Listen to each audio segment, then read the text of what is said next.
আপনারাও পেয়েছেন আপনাদের মনের মতন জীবনসঙ্গী শুধুমাত্র মাই সোলমেট ম্যাট্রিমনিতে। খুঁজে নিন তাকে যে বোঝে আপনাকে।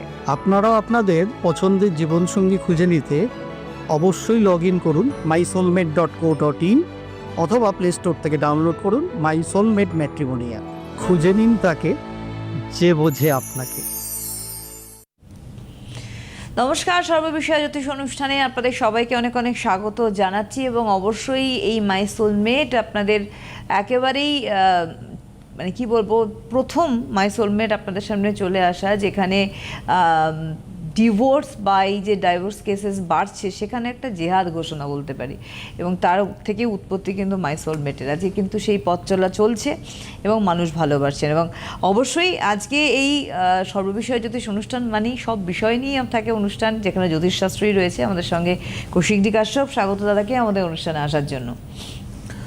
নমস্কার, সকলকে আমার আন্তরিক প্রীতি, শুভেচ্ছা, অভিনন্দন, বড়দের আমার শ্রদ্ধা এবং প্রণাম জানিয়ে আজকের অনুষ্ঠান শুরু করছি। বছর তো ক্রমাগত শেষের দিকে যাচ্ছে। 2025 2026কে স্বাগত জানানোর জন্য মোটামুটি কোমর বাঁধছি। অবশ্য পশ্চিমবঙ্গের মানুষরা কতটা কোমর বাঁধছে জানি না, তার কারণ আমাদের যাহা 52 তাহা 53, যাহা 25 তাহাই 26। আমরা তো মোটামুটি গড্ডালিকা প্রবাহে চলছি। কোথায় চলছি, কেন চলছি ওসব ভেবে লাভ নেই। চলছি তো, প্রাণ আছে, ধরে চলছি। আমাদের তো এই মানসিকতা, চলে যাচ্ছি। কিন্তু ব্যাপার হচ্ছে চলছি,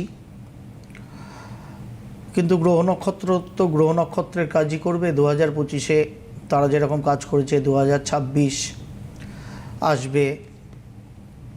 অবশ্যই নতুন কিছু সূচনা মানেই ভালোর আশা তো রাখতেই হবে, ভালোই হবে আশা রাখি।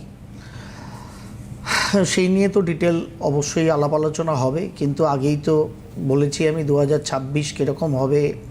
অ্যাকচুয়ালি 6-7 মাস 8 মাস আগেই বলে দেওয়া আছে আমার 2026 কেমন হবে। হ্যাঁ, অনেক দিক থেকে ভালো হবে, সেই দিকে অসুবিধা নেই। আপনি আমি পশ্চিমবঙ্গের বাঙালি অতি বুদ্ধিজীবী, তারা সেটাকে ব্যবহার করতে পারবো কি না পরের কথা, কিন্তু বিশ্ব সংসারের পার্সপেক্টিভে বা আমার দেশের পার্সপেক্টিভে নিশ্চয়ই ভালো কিছু জায়গাও থাকবে, কিন্তু মন্দের ডালিও ভরপুর থাকবে। এবং অ্যাকচুয়ালি এই যে দিদি আমরা 9 সংখ্যার বছরটা চলছি, আজও 9 সংখ্যা শেষ করা মানেই নতুন শুরু, আবার 1 সংখ্যা। এটাই তো 1 to 9, এই তো চলে, সংখ্যা তো এই 9টাই। সুতরাং 2025-এ শেষ, আবার 26 থেকে শুরু হবে, চলবে সেই গিয়ে 2035 অবধি। এই যে 10 ইয়ার্স, এই 9 ইয়ার্স, এই মোটামুটি 9 ইয়ার্সের মধ্যে কম বেশি প্রথম 5 বছর কিন্তু খুব জ্বালাতন। আজকে বুঝতে পারছি না, আর বাঙালিরা অত বুঝতেও চাই না। যা হচ্ছে, লক্ষ্মীর ভাণ্ডার তো আছে।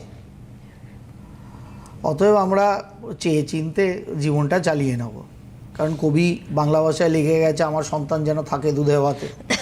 এবার দুধের দাম রোজই বৃদ্ধি পাচ্ছে, গোবিন্দভোগ চালের দাম 200 টাকা কিলো। এরপরে দুধ ভাতটাও জুটবে না, ঠিক আছে ফ্যান ভাতে নেমে যাব। গোবিন্দভোগ চাল দিয়ে দুধ দিয়ে মানে পরমান্ন, দরকার নেই। বাংলা ওই 80 কোটি জনগণকে দেশের প্রধানমন্ত্রীর কেন্দ্রীয় সরকার বিনি পয়সায় রেশন দেয়, সেইগুলো ফ্যান দিয়ে খাবো। তা বাঙালিদের মন মানসিকতা এরকম, আমাদের চাহিদাই তো এটুকুনি। সেই জন্য আজকের দুধে ভাতেটা মোটামুটি ওই বিনি পয়সার রেশনের ফ্যানে ভাতে হয়ে গেছে। এবার সুতরাং সেখানে 2026 কেমন হবে, তার থেকেও ভয়ঙ্কর 27 হবে, আরও ভয়ঙ্কর 28, কিংবা 29, 30, 31 তো মহাভয়ঙ্কর। কি এসে গেল বাঙালির? কিচ্ছু এসে যায় না। টাকার মূল্য হ্রাস হলেও বাঙালির কিছু যায় আসে না, টাকার মূল্য বৃদ্ধি হলেও বাঙালির কিছু যায় আসে না। কতিপয় বাঙালি আছে ডান দিকে বাঁ দিকে সামনে পিছনে প্রচুর রোজগার করে রেখেছে, তারা টাকাগুলো কিভাবে 20 টাকার জলের বোতল 200 টাকায় বিক্রি করিয়ে সেখান থেকে মুনাফা তোলা যায়, সেই চিন্তা তারা যথাযথভাবে করে দেবে, খালি আপনাদের আবেগে ভাসতে হবে। সুতরাং মেসি ম্যাসাকার ওই আগের দিনই কথায় কথায় আমরা ইস্টবেঙ্গল মোহনবাগান প্রসঙ্গ টানছিলাম না দিদি, দেখলেন তো প্রমাণ যে দুপুরবেলাই হবে আপনি আমি তখনও এখানে বসে কিন্তু জানি না, তাই না? তার কারণ মোটামুটি বাঙালিকে আমি বাঙালি বুঝে গেছি দৈনন্দিন। যাই হোক, বাদ দিন ওসব, জ্ঞানের কথা শুনতে বাঙালির ভাল লাগে না। দৈনিক রাশিফল তার থেকে বলা ভালো। সামনে কী সব যেন অমাবস্যা আসছে, খুব অ্যাডফ্যাড হচ্ছে। ওই অমাবস্যার গহন অন্ধকারে নিমজ্জিত থাকতে আমাদের ভালো লাগে। পূর্ণিমার চাঁদ আমরা পছন্দ করি না, বড় চোখে লাগে আজকাল। এটাই বাঙালির মন মানসিকতা। তা জ্যোতিষশাস্ত্র যারা ভালোবাসেন, জ্যোতিষশাস্ত্রকে ব্যবহার করেন। আজকে একটা সিম্পল একটা রুলিং আপনাদের শেখাই জ্যোতিষশাস্ত্রে, ভালো লাগবে। পরবর্তী ক্ষেত্রে আজকের এই রুলিংটা নিয়ে হয়তো পরবর্তী ক্ষেত্রে আমাদের কোনো কারণে ফিরে দেখতেও হবে, তখন আমরা আবার দেখব। ভেরি সিম্পল, আমরা জ্যোতিষশাস্ত্রে সাধারণভাবে যখনই কোনো গ্রহ নক্ষত্রের পরিবর্তন হয়, মানে মূল যে বড় গ্রহগুলো আছে শনি, বৃহস্পতি, রাহু, কেতু, অন্তত আমি আমার অনুষ্ঠান থেকে কি আমার personal YouTube channel Shambhavi astro কিংবা CTVN এর মঞ্চ থেকে আমি যখনই সেই সম্বন্ধীয় আপনাদের কোন রাশির কী হবে বা কোন মানুষটার কী হবে, কোন সাপেক্ষে ভালো কোন সাপেক্ষে মন্দ বলতে যাই, একটা ডিসক্লেমার দিই যে সবের ওপরে আপনার আমার জন্ম ছক এবং সেই ছকের চলা দশা পিরিয়ড, এটা কিন্তু সব থেকে ভাইটাল আপনার আমার লাইফে। এবার এই যে দশাটা চলে, নিশ্চয়ই জানেন আপনারা জ্যোতিষশাস্ত্র মতে যে দশা পিরিয়ডটা আমরা ক্যালকুলেট করি পরাশরীয় হোরাশাস্ত্র অনুযায়ী আধুনিক যুগে, সেটা হচ্ছে বিংশোত্তরীয় দশা।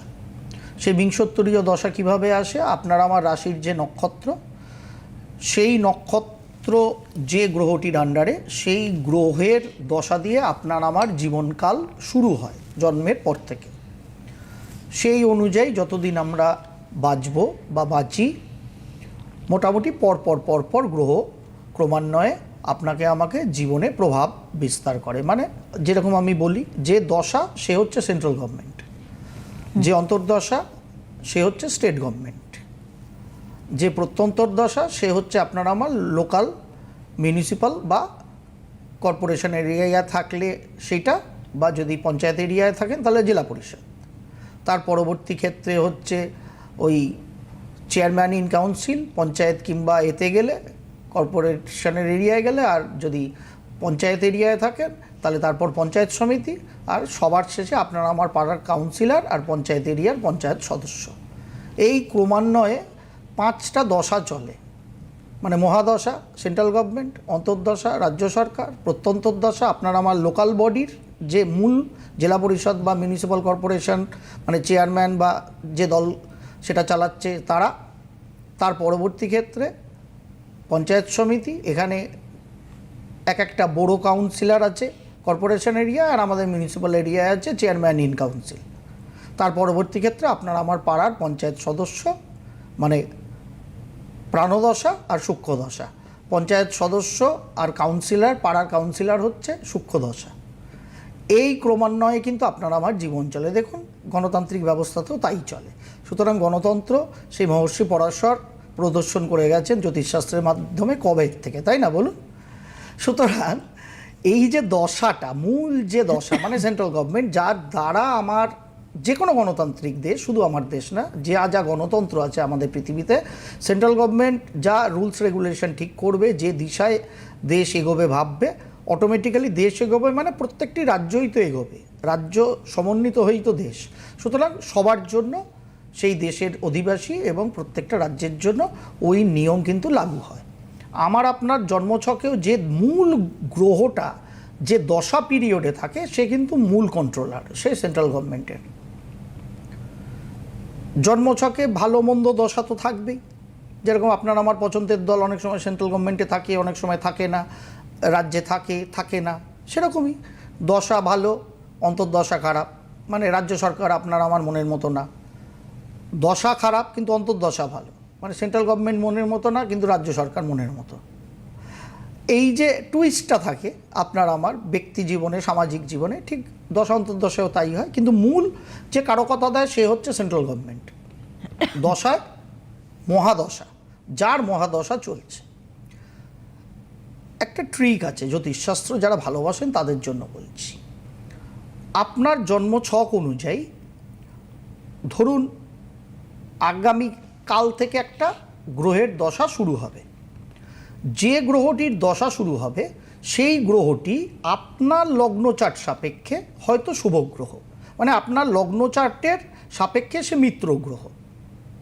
তাহলে সেই দশাটা আপনার আমার ভালো যাওয়ার কথা, এটা ইন জেনারেল, তাই না?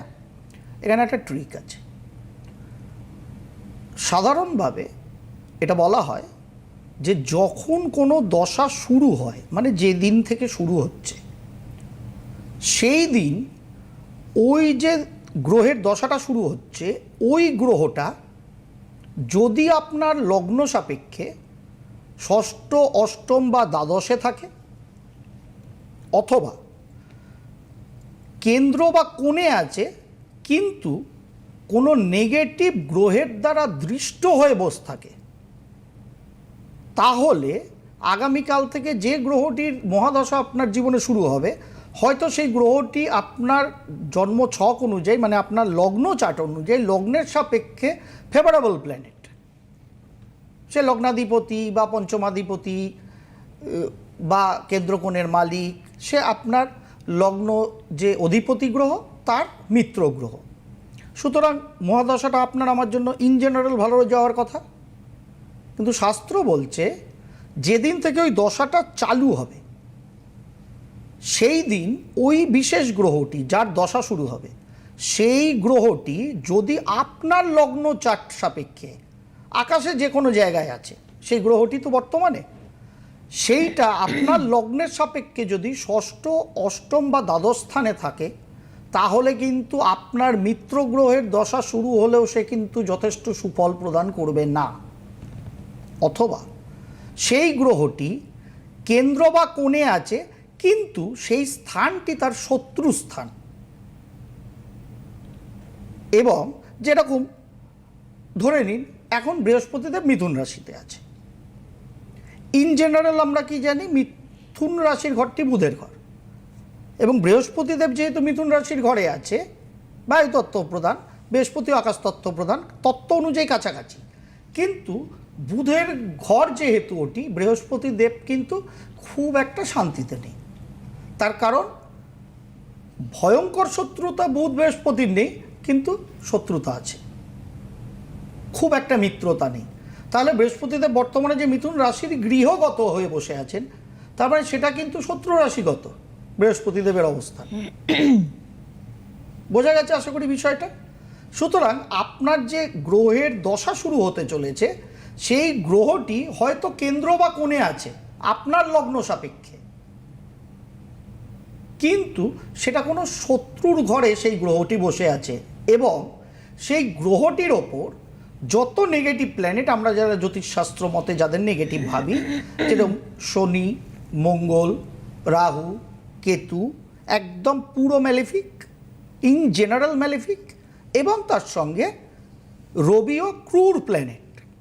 আর আপনার লগ্ন সাপেক্ষে যদি নেগেটিভ প্ল্যানেট হয় তাহলে তো রবি পুরো নেগেটিভ হলো।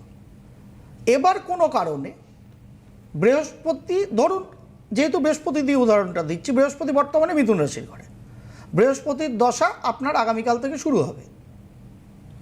এবার বৃহস্পতি মিথুন রাশির ঘরে মানে শত্রু স্থানে বসে আছে, এবং তার ওপরে আজকের দিনে যদি আমরা দেখি সেখান থেকে মঙ্গল এবং রবিদেব বৃহস্পতিকে দেখছে, এবং কুম্ভ রাশির ঘর থেকে রাহুরও দৃষ্টি কিন্তু বৃহস্পতিদেবের ওপর আছে। সুতরাং আমার বৃহস্পতিদেব তো ইন জেনারেল শুভকারক, তাই না?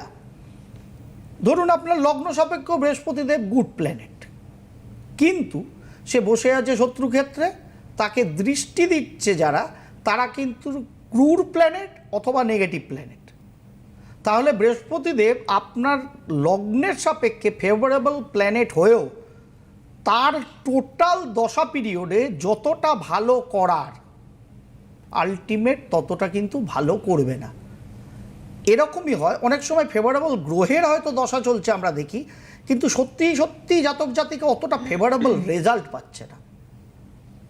আমরা সাধারণভাবে অনেক সময় হয় মাথার চুলছি, অনেক চার্ট বিশ্লেষণ করি যে কেন হচ্ছে না, ষোড়শ বল দেখছি, বল আছে, যথেষ্ট ভালো পজিশনিং আছে, কিন্তু বৃহস্পতি সেই ফল দিচ্ছে না, কিংবা মঙ্গল সেই ফল দিচ্ছে না, কিংবা রবি সেই ফল দিচ্ছে না, বা চন্দ্রমা সেই ফল দিচ্ছে না। কেন? কেনর উত্তরটা এখানে। কারণ যেদিন দশাটা শুরু হয়েছিল সেই দিন সেই গ্রহটি যার জন্মছক অনুযায়ী আমরা দেখছি তার চার্ট অনুযায়ী হয় নেগেটিভ স্থানে, দুস্থানে, ষষ্ঠ, অষ্টম, দ্বাদশে বসছিল যখন দশাটা চালু হয়েছে, অথবা কেন্দ্রকোণে হয়তো বসছিল কিন্তু শত্রু ক্ষেত্রে বসছিল, এবং তার ওপরে ক্রুর এবং নেগেটিভ প্ল্যানেটের দৃষ্টি নিয়ে এসে দশা পিরিয়ড শুরু করেছে, যার ফলে সে ডেলিভার করার আগেই উইক হয়ে গেছে। Finest ruling of astrology. তার কারণ আমি জানি আমার অনুষ্ঠান অমাবস্যা পূর্ণিমার লোক কম শোনেন, জ্যোতিষ ভালোবাসেন এরকম মানুষ শোনেন, এবং অনেককে জানার জ্যোতিষ, জন্য ধরেন একদম। হ্যাঁ, অনেকে জ্যোতিষ শাস্ত্রীগিরি করে তাদের রুটি রুজি চালান, তারাও অনেকে কৌশিক কাশ্যপকে ফলো করেন। থ্যাংক ইউ তারাও ফলো করেন বলে, অন্তত সেইটা মনে করেন কৌশিক কাশ্যপ যেটা বলবে, জল যেদিকে চল সেদিকে, লক্ষ্মীনারায়ণ ভান্ডার মার্কা কথা বলবে না, শাস্ত্রগত কথা বলবে, পুঁথিগত কথা বলবে, সেই জন্য তারা দেখেন। তার জন্য তাদের আমি থ্যাংক ইউ জানাই অলওয়েজ, কারণ তারাও আমার বল কিছু দিতে পারছি, তারা যখন দেখছে, তারা যখন সেটা গ্রহণ করছে, ইট ইজ ভেরি গুড। তাহলে আমি আমার পথে ঠিক আছি, আর সাধারণ মানুষ তো পাচ্ছেনই যারা চান। সেই জন্য এই ট্রিকগুলো আমাদের জানার প্রয়োজনীয়তা আছে। একটা ভালো দশা আসছে মানে হিপিপুরে হবে, স্টার্ট অফ দ্যাট দশা কোন দিন হচ্ছে সেই সাপেক্ষে দেখে নিন, আপনার লগ্ন সাপেক্ষে সেই দিন সেই গ্রহটা আপনার লগ্ন সাপেক্ষে কোন রাশির ঘরে বসে আছে, সেটা তার যদি কেন্দ্র কোন তুঙ্গস্থান হয় এবং মিত্রক্ষেত্র হয় বা স্বক্ষেত্রস্থ হয়, ওই দশা পিরিয়ড আপনার জন্য বল্লে বল্লে যাবে। কিন্তু যদি নেগেটিভ শত্রু ঘরে হয়, শত্রু গ্রহ বা নেগেটিভ গ্রহর দ্বারা দৃষ্ট হয়, তাহলে কিন্তু বল্লে বল্লে যতটা আমরা ভাবছি ততটা হবে না। ঠিক এর রিভার্সটা হবে, যদি নেগেটিভ প্ল্যানেটের দশা শুরু হচ্ছে এবং সেই গ্রহটা কিন্তু এবার কোনো উপচয় স্থানে বা নেগেটিভ স্থানে আছে, তাহলে কিন্তু বেশি বেশি বিচক্ষণ হয়ে যাবে। তখন কিন্তু সে ফল দেবে আপনাকে। হ্যাঁ, নেগেটিভ গ্রহ যখন নেগেটিভ ফলই দেবে, কিন্তু সে ফল দেবে আপনাকে। শুরুতে দেবে না নেগেটিভ প্ল্যানেট, মিডলে ঢুকে দেবে, কিন্তু দেবে। কারণ সে যখন দশা পিরিয়ড চালু করেছিল সে নেগেটিভ স্থানেই বসছিল, অতএব বিষে বিষে বিষক্ষয় হয়ে গেছে ওখানে। সুতরাং সে ফল দান করবেই। সেই ফলাফল যে দান করবে সেটা সৎ পথে না অসৎ পথে সেটা আলাদা, বাট ফল দান করবেই, এবং তার যা যা ক্ষমতা আছে সব উজাড় করে সে দেবে। এটা একটা ট্রিক, এই ট্রিকটা আপনাদের শিখিয়ে রাখলাম। এটা পার্সোনালি যারা জ্যোতিষ ভালোবাসেন তারা নিজেরাও দেখে নিতে পারেন কবে থেকে দশাটা শুরু হচ্ছে, সেই দিনকে সেই গ্রহটার অবস্থান আপনার লগ্ন চার্ট সাপেক্ষে পজিটিভ ঘরে কেন্দ্র বা কোণে আছে কিনা, স্বক্ষেত্রে সেই গ্রহটার তুঙ্গক্ষেত্রে সেই গ্রহটা সেই দিন অবস্থান করছে কিনা, আর কোনো নেগেটিভ প্ল্যানেটের কোনো এফেক্ট ওই গ্রহটার ওপর নেই। তো একটা থাকতেই পারে, কিন্তু দু চারটে গ্রহের এফেক্ট নেই তো। যেরকম আজকের বৃহস্পতির অবস্থান দিয়ে আপনাদের বোঝালাম, বৃহস্পতি মিথুন রাশি নেগেটিভ ঘরে বসে আছে বুধের ক্ষেত্রে, সঙ্গে রবি এবং মঙ্গলের দৃষ্টি, রাহুর দৃষ্টি নিয়ে বসে আছে। সব ক্রুর আর পাপি প্ল্যানেট, সব অ্যাগ্রেসিভ এবং পাপি প্ল্যানেটের দৃষ্টি নিয়ে বৃহস্পতিদেব বসে আছেন। এবং এই বসে আছেন বলেই এই যেই 5ই ডিসেম্বর থেকে বৃহস্পতিদেব মিথুনে ঢুকেছেন এবং আগামী 1 জুন অবধি মিথুন রাশির গৃহে থাকবেন, এই সময় আবার সিন্দুর অপারেশন 2.1 হয়েছে, এবার 2.2 হতে পারে, সেই প্রবাবিলিটিও প্রচুর। এবং আমার দেশের ভেতরেও না থাক, নতুন বছরের চাটেই বলবো। তো কিছুটা তো আমরা জানলাম। আমাদের বন্ধু রয়েছেন। হ্যালো। হ্যালো, হ্যাঁ নমস্কার, একটু জোরে বলবেন, কে বলছেন? হ্যাঁ নমস্কার, আমার নাম গৌরব দাস। কোথা থেকে আমি বলছেন? বাগুইহাটি থেকে বলছি, কলকাতা। কার সম্বন্ধে জানবেন? নিজের সম্পর্কেই জানবো। বলুন ডেট অফ বার্থ। 15 অগস্ট 1983। আরে সর্বনাশ, একসঙ্গে বললাম। বেশ। দারুণ দিনে জন্ম। সময় বলুন। বলুন। রাত্রি 11টা 42 মিনিট। 11টা 42। 11:42 রাত্রি 11:42 বেশ কলকাতা? হলো স্যার। কলকাতা? না হাবড়া। হাবড়ায় জন্মেছেন, বলুন। আপনার হ্যাঁ, তো আমি- সময় ভালোই যাচ্ছে। আচ্ছা, হ্যাঁ, বলছি আমার না প্রমোশনটা হচ্ছে না, মানে অনেক দিন ধরে ওয়েট করে হয়ে যাবে রয়েছি। তো, হ্যাঁ, প্রমোশন হয়ে যাবে, ওই নিয়ে চাপ নেওয়ার কিছু নেই। 2026 পড়লেই আপনার প্রমোশন হয়ে যাবে। আচ্ছা। কারণ তো এই সময় আমার 2026 না আরেকটা অফার এসেছে। নতুন অফার এসছে। হ্যাঁ, কি বলছেন দিদি? হ্যাঁ, PM না M মানে হয়ে গেছে বলতে। পিএম না, পিএম বললেন তো? পিএম রাত্রিবেলা। হ্যাঁ, রাত্রিবেলা। ও M হয়ে গেছে বোধহয়। পিএম, হ্যাঁ ঠিক আছে, ঠিক আছে। নতুন অফার এসছে, নতুন সেই company- অফারটা নেবেন কি না? হ্যাঁ, নতুন অফার যদি ভালো হয় তো নেবেন। এই যেখানে এখন কর্ম করছেন সেখানে কতদিন ধরে করছেন? সেখানে 6 বছর। 6 বছর ধরে হয়ে গেল। মোটামুটি 29শে নভেম্বর থেকে আপনার একটা অবধারিত পরিবর্তনের যোগ আছে, তবে সেই পরিবর্তনটা বাড়ির থেকে খানিকটা দূরেও হতে পারে। কোথায় হচ্ছে? আমার অ্যাকচুয়ালি আমি বাড়িতে বসে কাজ করছি, ওয়ার্ক ফ্রম হোম, বাট আমার যেটা বেস লোকেশন, অফিস লোকেশন, সেটা ব্যাঙ্গালোরে। তো আমার যেতে হবে। হ্যাঁ, যান, চলে যান। ব্যাঙ্গালোর। 25শে সেটা নভেম্বর যাবোই। থেকে জায়গা তৈরি হয়ে গেছে। 14ই জানুয়ারি আপনি নতুন কোনো চাকরি, 2026 পড়লেই আপনার জন্য ফ্যান্টাস্টিক। 25ও ভালো, খুব একটা পচা হয়নি আপনার জন্য। নীতিশ কুমারেরও ভালো গেল 2025 বৃশ্চিক রাশির মানুষ হিসেবে, আপনারও খুব একটা খারাপ গেল না। ঠিক আছে, আপনি যতই বলুন, কিন্তু বেটারমেন্ট, আরও চাহিদা, গ্রেট থাকবেই, এটা আপনার আছে। Thank you. বাড়ি থেকে বেরোন। আপনার বাড়িতে বসে ওয়ার্ক ফ্রম হোম করাটা এখন সব থেকে পচা কাজ হচ্ছে। আচ্ছা, বাড়ি থেকে বেরোন। 14ই জানুয়ারি অনওয়ার্ডস আপনার নতুন কর্ম যদি পান, এবং সেটা মানে বাড়ি থেকে পালিয়ে ওই সিনেমার হেডিংটাকে নিয়ে, হ্যাঁ, আচ্ছা, সেরকম শুরু করে দিন। ফ্যাবিউলাস হবে, চিন্তিত হওয়ার কিছু নেই। এখন যেটা হতে পারে, আপনি যে ধরনের কাজকর্ম করেন, একটু প্যাটার্ন অফ দ্য ওয়ার্ক বদলাতে পারে নতুন চাকরির ক্ষেত্রে। জন্য আমি এরকম রাজি একটা আছি। প্রবাবিলিটি হ্যাঁ আছে। হ্যাঁ। রেডি আছি আমি ওর জন্য। ব্যাস। মানে আমার ওটাই আমি চাইছি, যাতে আমার প্যাটার্ন আর ওয়ার্কটা, আচ্ছা, বদলাবে। রেগুলার রুটিন কাজটা। বদলাবে তো, বদলাবে, কোনো চিন্তা নেই। খালি পেটটা সাবধানে রাখবেন, বিশেষ করে লোয়ার অ্যাবডোমিনাল পার্ট, প্রোস্টেট, এই অংশটা একটু সাহেব সাবধানে রাখবেন। খাওয়া দাওয়া সাবধানে করবেন, ভাজা পোড়া বেশি খাবেন না কিন্তু, হ্যাঁ। তার কারণ জন্মছকটা পূর্ণ কালসর্পযোগ, গ্রহণদোষ এবং গুরুচণ্ডালিতে ফাঁসা আছে। এবং যা কিছু আপনার জীবনে ডিস্টারবেন্স হবে সব লোয়ার অ্যাবডোমিনাল পার্ট এবং জেনিটাল অর্গান সমন্বিত জায়গায়। সুতরাং এই জায়গাটা খুব কসাস থাকবেন ফিজিক্যালি সারা জীবনের জন্য, নট অনলি এখনকার জন্য। ঠিক আছে? আর বৈবাহিক জীবনটার কথা জিজ্ঞাসা করলাম না, জিজ্ঞাসা করার খুব ইচ্ছা হচ্ছিল, সময় নেই বলে জিজ্ঞাসা করতে পারলাম না। আছেন আপনি? আই থিঙ্ক আর ঠিক আছে, যাই ওটা হোক। নিয়ে নয় পরে কথা বলবেন প্রয়োজন পড়লে, কারণ ওটা কিন্তু নিশ্চয়ই শরীরটা ঠিক দেখেছেন। রাখুন। এই জায়গাগুলো পারলে একটু মেরামত করুন, এবং নতুন চাকরি যদি থাকে অপরচুনিটি, কিছু চেঞ্জ হবে, চেঞ্জ ওভারের জায়গা ইন্ডিকেট করছে 14ই জানুয়ারি অনওয়ার্ডস, সেটা আপনি অবশ্যই পেয়ে যেতে পারেন। আর বাড়ি থেকে পালিয়ে এটা হবে আপনার এখন ব্রত। সুতরাং বাড়িতে বসে দয়া করে কাজ করবেন না, একদম পালিয়ে যান। একদম সাউথ ইন্ডিয়া আগামী 22 বছরের জন্য আপনার জন্য ভালো। বাহ। এবং তারপরে যদি স্কোপ পান, সাউথ ইস্ট এশিয়ার দিকেও আপনি যেতে পারেন কর্মের জন্য, সেখানেও থামস আপ দেওয়া রইল। খালি শরীর আর বৈবাহিক দাম্পত্য জীবন যদি বিয়ে করে থাকেন। অবশ্যই আজকের হাতে সময় নিয়ে আগামীকাল শেরাফুলের চেম্বারে দেখা একদম হবে অবশ্যই দাদার বুকিং অন, সঙ্গে। একদম বর্ধমানও তো বুকিং অনই আছে। 24 তারিখ তারপরে বুকিং অন। অনেক ধন্যবাদ দাদাকে, ধন্যবাদ আপনাদের জানাই, নমস্কার।